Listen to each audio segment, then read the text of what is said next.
What is up, you guys? It is your boy, Brent Biggis here, and welcome to another video. In today's video, we're going to be talking about the brand new series that is officially coming to the channel on NFL team grades. So I got this idea from a couple other YouTubers. This one YouTuber, I don't remember his name, and then I think it's Football Pro Demon. I think that's what his name is. I don't know. But yeah, those guys kind of made me okay, well, this might be something I might want to do. So we're going to be doing this by divisions. And this is going to be how I will be categorizing every single grade. First off, obviously the record is a big key factor to it. Injuries are also a key factor to, well, not like a key factor, more like a side factor. So something I will have to put into account. Which is going to be for a lot of these teams, because a lot of these teams did not have a healthy quarterback this season. Like, I'm pretty sure majority of teams started multiple quarterbacks this season, which is not a great thing. And also expectations before the season started. So, yeah. And also, if you guys make it to a Super Bowl, so like the Niners and the Chiefs, they automatically get A+. So I'll just perfectly mention that real quick. They will automatically get A+.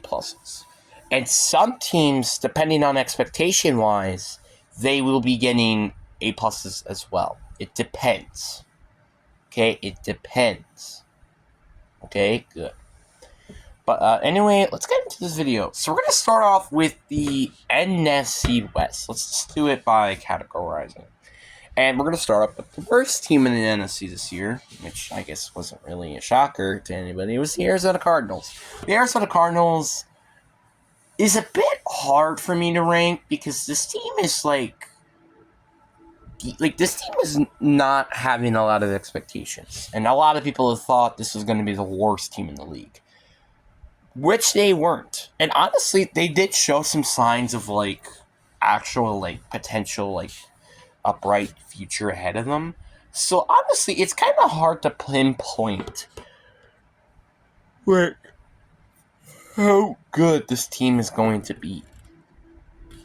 So putting that into account, and also just the factor that I think this team could honestly probably have a little more expectation than what they really should be having heading into next year, I think I'm going to give them a D+.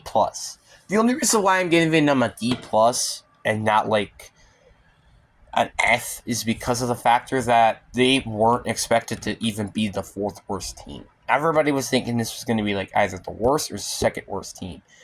And I guess I'm not surprised to it, but you kind of get the point. Now we are on to the Seattle Seahawks. And boy, oh boy, I am very happy that I get the chance to talk about this team. For no reason at all. This is a disappointing season. And you're like, wait, you got a 98 record. Why are you saying this is a disappointing season? Well, remember that video that I made a year ago from now that I said the Seahawks were an underdog team that could have potentially made it to the Super Bowl this year? Was this the underdog team I was talking about? Absolutely not. Unfortunately, I don't think the coaching was the issue.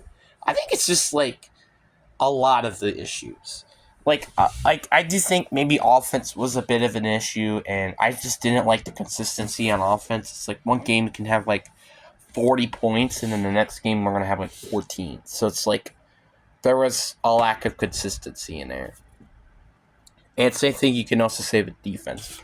One game will allow 17 points, the next game we're going to allow 45 points. So, again, lack of consistency. And I guess that's kind of what the season was for us.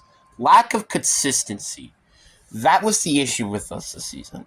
Not saying that, I feel if this team was consistent, this was arguably going to be a playoff team who knows, maybe would have had a better record than the Niners, potentially. Who knows? But, again, it's kind of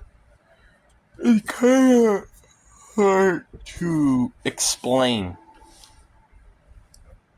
how can this team could be consistent or not, So, with that into account, and also just not really having a lot of injuries on the roster, I think I do have to give this team a C.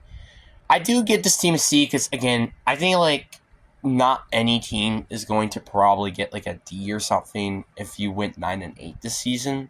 So that is why I'm going to just give them